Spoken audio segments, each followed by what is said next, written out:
O Moraes. O Moraes e a primeira turma do Supremo Tribunal Federal, ele entra em todos os lugares, o Moraes, mesmo sem ser convidado. E ele tá... Olha só, a STF decidiu, por unanimidade, a primeira turma, né, tornar Eduardo Bolsonaro réu. E vocês devem estar pensando, né, com vocês, poxa vida, réu? Réu por quê? Réu por tentar coagir a STF. Peraí, coagir uma instituição? Existe isso, bebê? Sei lá, alguém ressuscita Rui Barbosa, alguém ressuscita o Oráculo de Delfos, alguém ressuscita Virgílio do Inferno de Dante, e vamos tentar entender que diabos é coagir uma instituição. Por exemplo, Paula Marisa tá lá no meio do metrô, certo? Aí alguém coage a Paula Marisa a entregar a bolsa. Um ato de coação é um ato de violência iminente, certo, Paula? O cara mostrou uma arma, uma pistola para você e falou, Sim. vem aqui, passa a bolsa. Isso é coação. O Estado coage você a pagar tributo sob pena de multa. Sim. Então você está sendo forçado a algo ali. Você está sendo... Se você não paga o tributo, você paga a multa. Qual que é o poder de coação do Eduardo Bolsonaro com uma instituição abstrata? Não é uma pessoa que é delimitada pelo reino material. E daí a gente tem aqui uma resposta do Edu, depois eu quero jogar para a professora Paula. Moraes vota para aceitar a representação da PGR contra Eduardo Bolsonaro pelo crime de coação. Primeiro, se estiver cometendo algum crime aqui nos Estados Unidos, Moraes está acusando os Estados Unidos de proteger um criminoso. Segundo, por que ele não usa os canais oficiais, me manda carta rogatória? Porque ele está com medo de levar um sermão, de novo, do DOJ, que é quem recebe esse tipo de expediente aqui nos Estados Unidos. E entrando no mérito da coisa, é impossível cometer o crime de coação. Porque ele está dizendo que a Magnitsky, Tarifa e outras ações da administração Trump, né, são para... Porque eu comandei eles para tentar livrar meu pai da cadeia. O que é um absurdo, né? Eu nunca trabalhei pela absolvição do meu pai. Eu trabalho pela anistia ser rodada por um congresso livre das ameaças de Alexandre de Moraes.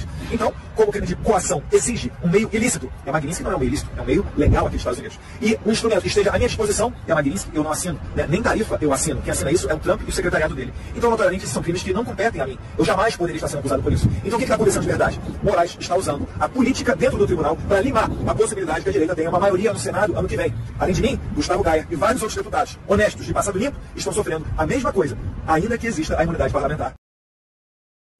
Eu acho isso magnífico. O Eduardo Tagliaferro, né, ele descumpriu o dever de sigilo funcional do cargo uma vez que ele denunciou. O Eduardo Bolsonaro coage o Supremo Tribunal Federal porque ele denuncia. Os caras, eles sabem. Vou falar uma coisa para vocês aqui, pode ser mind-blowing. Sabe qual é a diferença entre o Eduardo Bolsonaro e o Tagliaferro? Com relação à denúncia? Nenhuma. Os dois estão denunciando. A questão é, o Eduardo denuncia para algumas pessoas, o Tagliaferro denuncia para as pessoas do círculo que ele tem, social.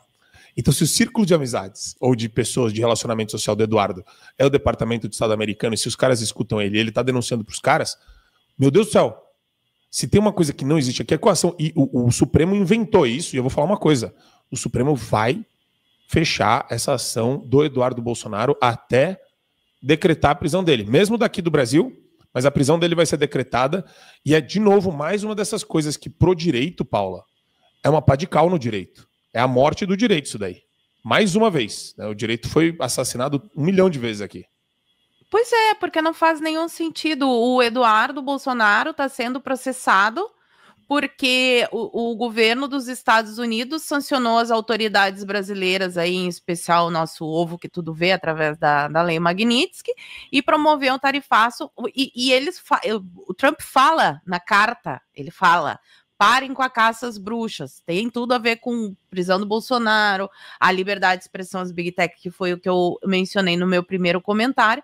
O pessoal fica se fingindo de demente, porque tá óbvio, se essas são as ações ilegais de coação, que é assim que o Alexandre está colocando, então é obrigatório que Donald Trump, Marco Rubio, todo o secretariado dele ali, entre também nessa ação. Por que ele não... Ele tem que colocar o Trump no ato do antidemocrático, não sei se é um novo inquérito ou nesse processo, porque são tantos ao mesmo tempo que fazem a mesma coisa, que é perseguir a direita, né? É totalmente incoerente, porque a assinatura que está no tarifaço e na Magnitsky não é Eduardo Bolsonaro que assina. Quem assina é Donald Trump. Então, se aquilo é um crime, o Trump é um criminoso. E basta ter 2 neurônios para entender essa conclusão óbvia e lógica.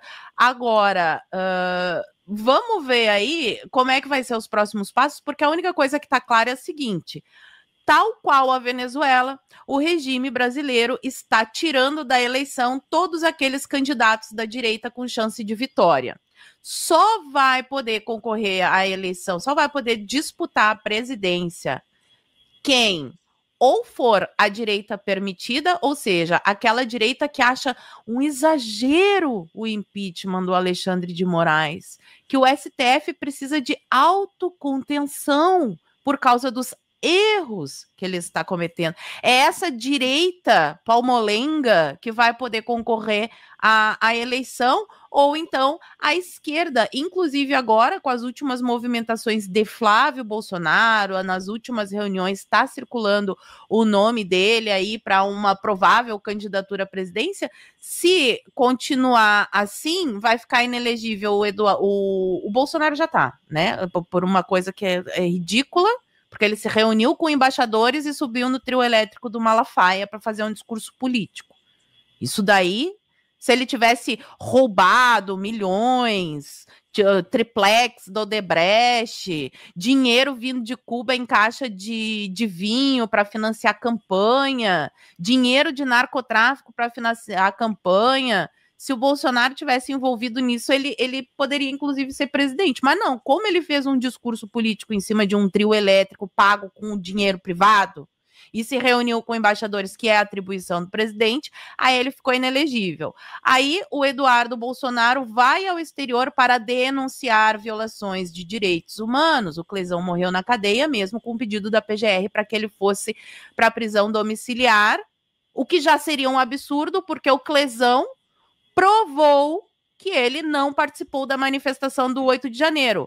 Ainda que fosse uma tentativa de golpe, o que, na minha opinião, e de qualquer pessoa sensata não é, porque não teve arma, o Clezão provou a inocência, tinha a ordem da PGR para que ele fosse para casa por causa do estado de saúde, e ele morreu. Esse é um dos diversos casos de violação de direitos humanos que estão sendo denunciados. Aí ele fica inelegível. Então, assim, parece que o próximo passo, infelizmente, é deixar o Flávio Bolsonaro inelegível, e a gente acompanhar isso tudo com muita preocupação, obviamente, Marco. Ah, perdão, você disse o Eduardo, né? O Flávio, o Eduardo, eles já vão colocar ele inelegível nesse processo. E aí depois o Flávio, porque agora está começando uma movimentação de que talvez o Flávio Bolsonaro possa ser esse nome que aglutine a direita, né, para a eleição presidencial. Pelo menos são as conversas de bastidores aí que eu estou tendo acesso. E eu queria aproveitar, dar bom dia para o Adrilles Jorge, nosso comunicador, vereador federalíssimo. O pessoal da audiência, eu queria aproveitar e queria que vocês manifestassem o amor de vocês pelo Adrilles Jorge, que ontem fez 60 anos de idade. Eu estou muito feliz de ver o Adrilles Jorge entrando na melhor fase da vida, né? Essa é a fase mais proveitosa, onde você agregou toda a experiência. Final, né? Não, é o prenúncio de uma vida mais madura, mais experiente. A fase do acaso. Cheia de alegria. Parabéns, Adrilles, que você tenha muitos anos pela frente na luta pela liberdade e que a gente consiga estar ao seu lado nesse caminho, porque é um privilégio. Nosso poeta favorito. Muito obrigado, muito obrigado. Até teve uma sonoplastia aqui, o pessoal tá arrojado, o pessoal da produção, gostei. Olha só, deixa eu jogar para o nosso Fred mais um vídeo aqui do Lindbergh. Eu já peço desculpas para o Fred, mas é para jogar essa bombinha no colo dele. Vamos de Lindbergh Farias. Gente, vitória importante agora. O Supremo Tribunal Federal acaba de formar maioria para aceitar uma denúncia da Procuradoria contra Eduardo Bolsonaro. Agora ele vai ser julgado, condenado e pode ser preso. Eu explico a você. Ainda em maio, eu entrei com a representação no Ministério Público, dizendo que o que Eduardo Bolsonaro estava fazendo nos Estados Unidos era um ataque às instituições democráticas. Citei o crime, coação no curso do processo. Era uma série de iniciativas, sanções, lei Magnitsky, a discussão de tarifas, para pressionar ministro do Supremo Tribunal Federal.